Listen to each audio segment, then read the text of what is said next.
It's never too early to talk Kentucky Derby, so let's get started.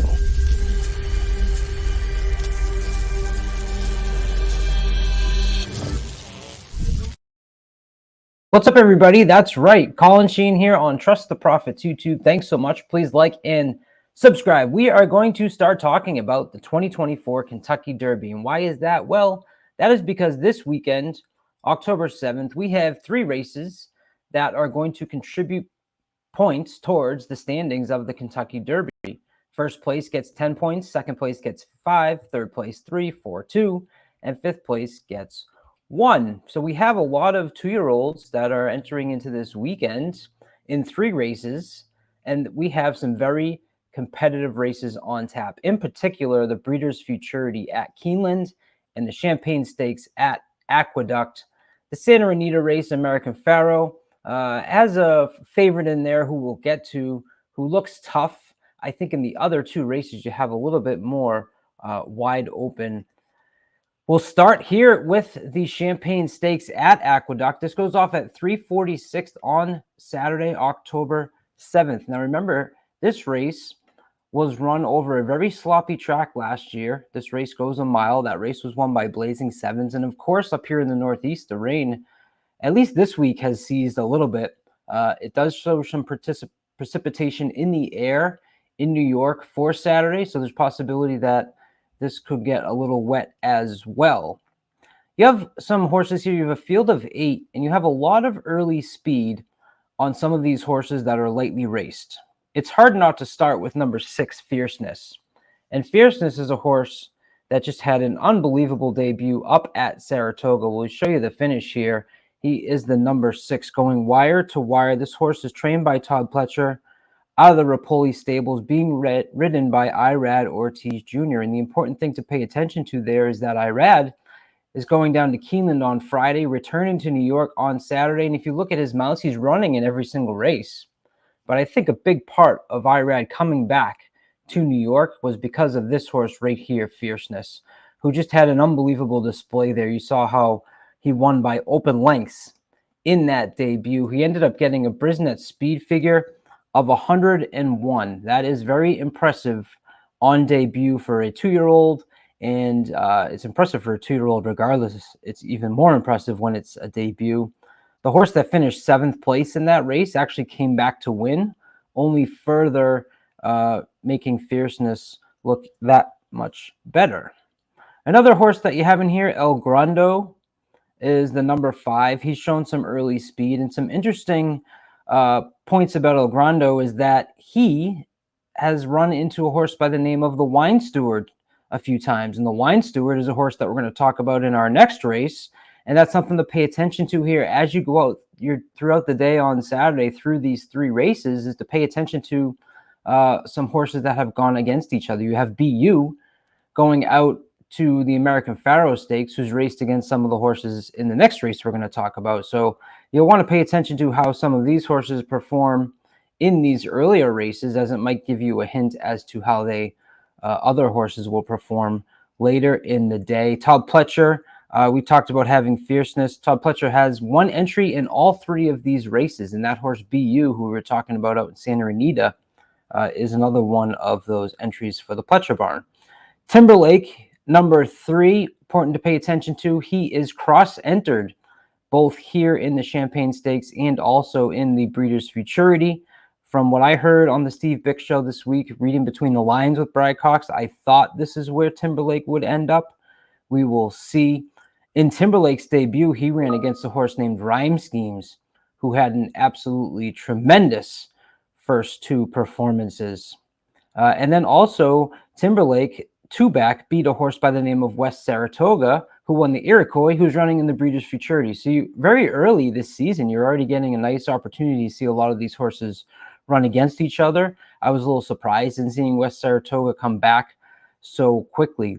Now, everyone's talking about Fierceness's impressive debut. How about number 4, General Partner, who on second time out put up that exact same Brisnet speed figure of a 101 going 7 furlongs up at Saratoga, going wire to wire. And as I mentioned, you have a lot of early speed here on the inside for some of these in some of these lightly raced horses. The only other horse I'll mention is Dancing Groom. I think this horse is interesting. Number 2 at 20 to 1. I think this horse is interesting because he has a victory at the distance. Remember, these are 2-year-olds, haven't raced much. You're starting to need to find a sense of if they're going to like that longer distance. Sired by Vino Rosso, to me, makes you think that maybe the distance would be a problem. But last time out, up at Saratoga, off the turf, got the job done closing. So if some of these early speed horses that we've talked about go out and they tire and they're not used to this longer distance, Dancing Groom at 20 to 1 is certainly a horse that I can make a case for at least being interesting. Let's move on to Keeneland and the Breeders' Futurity. I would encourage you to check out Doubling Down this week, as me and Tim went very in-depth on this race as we put together our daily double tickets, starting with this race here. This race goes a mile and a 16th. It's obviously key to my heart, as last year this was the big race between Forte and my favorite, Loggins. Those two battled it out, and I think you actually have some similar horses in here that you can make some comparisons to back to those two. But aside from that, you have dams in this race that have been the dams of 7 stakes winners. And you can get a sense of that just by looking at some of the prices that these horses have been purchased for. The Wine Steward, $340,000. Timberlake, $350,000. Awesome Road, $600,000. Generous Tipper, $130,000. Just Steel, $500,000. Northern Flame, $425,000. And Locked, $425,000. There was a lot of money spent on the horses in this race. We obviously talked about the Wine Steward a little bit. Obviously, you'll want to pay attention to how El Grando runs, because that could be flattering of the Wine Steward. The Wine Steward is also sired by Vino Rosso. Dam is Call to Service. First horse out of Call to Service. The average winning distance, according to Brisnet, is 6.1 and 6.9 on those two horses. Going a mile and a 16th. This horse has improving speed figures, including a stumbled break last time in the funny side up at Saratoga. I tend to want to see that this horse can actually get the distance when I pay attention to those average winning distances on Brisnet. So I'll pass on the Wine Steward. The Timberlake, like I said, this horse I think is going to be running up at New York. We'll get a better sense of that on Saturday. Now, the horse I really want to mention here is number 3, Awesome Road, another horse that Tim was very high on as well. This horse is a 59-second 5-furlong workout up at Churchill Downs, coming off of a maiden breaking victory, putting up a Brisnet speed figure of 90, including a duel between horses. The dam, or 8, 10 starters, 8 winners, 2 stakes winners. So 2 out of those 7 land right here on Awesome Road. Horse has definitely shown some early speed. A $600,000 purchase, trained by Brad Cox, with Pratt aboard. Awesome Road is very intriguing here for me at 3 to 1. West Saratoga is a horse who I was very high on in the Iroquois returns here. I thought that it was interesting that this horse returns back this quickly. Here you see West Saratoga coming down the middle of the track, the gray horse with the yellow jockey there.